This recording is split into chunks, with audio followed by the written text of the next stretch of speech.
Cuaca panas diperkirakan terjadi saat puncak haji mencapai 50 derajat Celcius. Lalu bagaimana kesiapan pemerintah membantu jemaah calon akan kesiapan cuaca panas di Tanah Suci? Kita akan bahas bersama Ketua Panitia Penyelenggara Ibadah Haji Arab Saudi, Nasrullah Jasam. Assalamualaikum warahmatullahi wabarakatuh, Pak Nasrullah. Waalaikumsalam warahmatullahi wabarakatuh. Bapak, kloter pertama kan sudah tiba di Madinah. Kondisi para jemaah calon haji seperti apa saat ini? Ya, tadi kloter JKG 01 ya, dari Jakarta sudah tiba jam 8 kurang 10 menit di Bandara Madinah Al Munawwaroh. Alhamdulillah. Secara umum kondisi jamaah dalam keadaan sehat walafiat, meski ada 11 kurang lebih jamaah yang menggunakan kursi roda, tapi alhamdulillah secara umum berjalan sangat lancar, mulai dari turun dari pesawat, kemudian ke tempat kedatangan jamaah Pasrek, kemudian berangkat dengan bus menuju hotel, semuanya berjalan dengan lancar, dengan sangat cepat sekali. Dan dalam pantauan kami semuanya dalam keadaan sehat walafiat. Alhamdulillah, kita bersyukur kondisi para jemaah sehat walafiat. Yang juga harus diwaspadai adalah cuaca panas ini kan sudah diimbau juga oleh pemerintah Arab Saudi bisa maksimal sampai 50 derajat Celcius. Apa saja persiapannya dan juga bagaimana mengimbau kepada para jemaah untuk menjaga kondisi sepanjang rangkaian ibadah haji, Bapak? Ya, betul sekali bahwa hari ini saja kami pantau itu 40 derajat Celcius. Cuaca di Madinah cukup panas ya bagi kita orang Indonesia. Pagi tadi waktu menyambutan juga 36 sampai 38. Masya Allah. Tentu kami selalu mengimbau kepada jamaah haji yang pertama untuk tidak melakukan kegiatan di luar ibadah ya. Jadi kami mengimbau agar menjaga betul kondisi fisik jamaah karena puncak haji masih lama ya, masih lebih dari 1 bulan lagi. Karena itu dihemat energinya sehingga nanti ketika masa puncak haji bisa dilakukan dengan energi yang cukup, dengan kondisi fisik yang sangat cukup. Kami juga tadi ketika menyambut sambil mengingatkan agar jamaah banyak minum ya, Mhm. karena cuaca yang panas dan kering, khawatir nanti kalau tidak banyak minum ya itu akan dehidrasi. Dan tentu kami dari panitia penyelenggara ibadah haji di Arab Saudi juga menyediakan makanan catering bagi jamaah haji yang gramasinya, gizinya sudah diukur sedemikian rupa, sehingga kami mengingatkan kepada jamaah untuk mengkonsumsi makanan-makanan tersebut agar kondisi fisiknya bisa terjaga sampai nanti jelang puncak haji.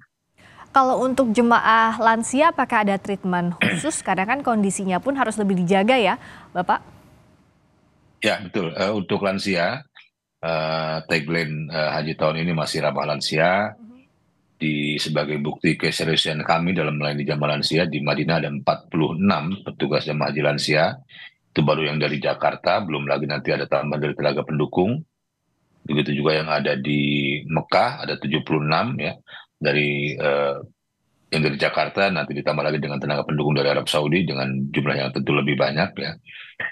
Yang setiap saat siap membantu jamaah haji lansia mulai dari proses kedatangan sampai ke hotel dan selama jamaah berada di Arab Saudi, baik di Madinah, di Mekah maupun nanti ketika di Jeddah.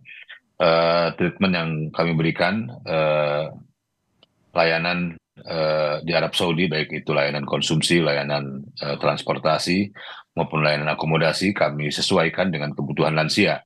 Ya. Misalnya untuk bus transportasi kami sediakan juga jenis bus yang ramah lansia, yang bisa diakses dengan mudah oleh jamaah yang menggunakan kursi roda misalnya, Ya.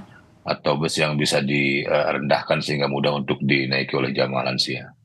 Dan tidak hanya bicara soal cuaca, kondisi jemaah, tapi kan tahun ini jemaah terbanyak sepanjang pengelolaan haji.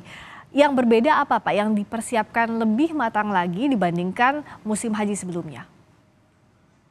Ya, persiapan haji tahun ini itu jauh lebih cepat ya dibandingkan tahun-tahun sebelumnya. Misalnya soal pemvisaan, eh, itu sudah selesai jauh sebelum keberangkatan jamaah. Ya. Itu bagian dari upaya kami untuk mengantisipasi hal-hal yang tidak diinginkan. sama seperti komitmen kami untuk melayani jamaah lansia, misalnya di saat kedatangan kami meminimalisir penyambutan seremonial yang banyak Hmm, makan waktu sehingga membuat jamaah menjadi lelah. ya, Jadi sekedar untuk menyambut, kemudian menyapa, kemudian langsung diantarkan ke bus, kemudian langsung diantarkan ke hotel, kemudian ditempatkan di kamar masing-masing. Itu yang membedakan salah satunya dari tahun-tahun sebelumnya. ya, karena juga perjalanan jauh ya Pak ya, penerbangan otomatis jemaah juga lelah, ini harus jadi perhatian ya untuk menjaga stamina sampai nanti.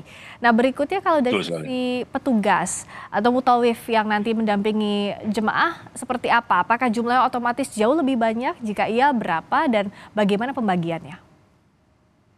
Ya, tadi saya sampaikan bahwa tahun ini itu ada setidaknya 4.700 petugas Ya, dari Jakarta. Kemudian juga ada dari tenaga pendukung dari Arab Saudi, dari unsur Mukimin, juga unsur mahasiswa dari Timur Tengah, yang semuanya sudah dilakukan BIMTEK eh, terkait dengan haji tahun ini yang tentu nanti alokasinya disesuaikan dengan kebutuhan jamaah.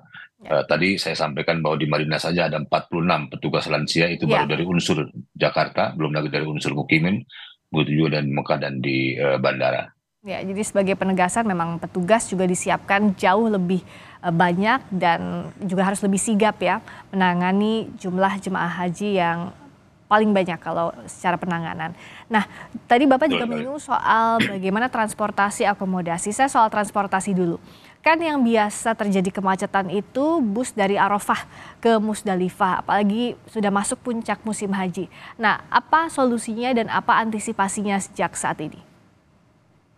Ya, kami dengan Syarikah atau perusahaan penyedia layanan di Masyair, di Arafah, Muzdalifah, dan Mina, sudah beberapa kali melakukan koordinasi terkait pergerakan jamaah dari Mekah menuju Arafah, dari Arafah menuju Muzdalifah, dari Muzdalifah menuju Mina. Yang pertama, kita masih menggunakan sistem taradudi, itu shuttle. Hmm, Karena kalau tidak menggunakan sistem taradudi tentu akan terjadi kemacetan yang sangat luar biasa. Yang kedua, belajar pengalaman tahun lalu, ternyata memang ada jalur yang seharusnya digunakan untuk jalur taradudi atau jalur shuttle ya. jamaah haji Indonesia itu digunakan oleh para pejalan kaki. Dan tahun ini itu sudah dipisahkan dan akan diberikan pembatas antara jalur pejalan kaki dengan jalur taradudi yang menggunakan bus, sehingga nanti diharapkan tidak ada atau meminimalisir tingkat kemacetan yang ada di daerah Masyair, di daerah Ya. Arafah, Muzdalifah, dan Mina, dan ditempatkan petugas sekitar 80 di daerah yang tadi saya sebutkan sebagai daerah pejalan kaki dan daerah taradudi. Dan kita harapkan semua berjalan lancar mulai dari sekarang sambil juga menunggu kedatangan kloter-kloter berikutnya yang saat ini juga sudah mulai terbang ke Tanah Suci. Pak Nasrullah, terima kasih banyak atas waktunya. Sama-sama, Mbak. Jaga kondisi untuk Bapak dan juga seluruh Terima kasih. tim. Terima kasih banyak. Wassalamualaikum warahmatullahi wabarakatuh.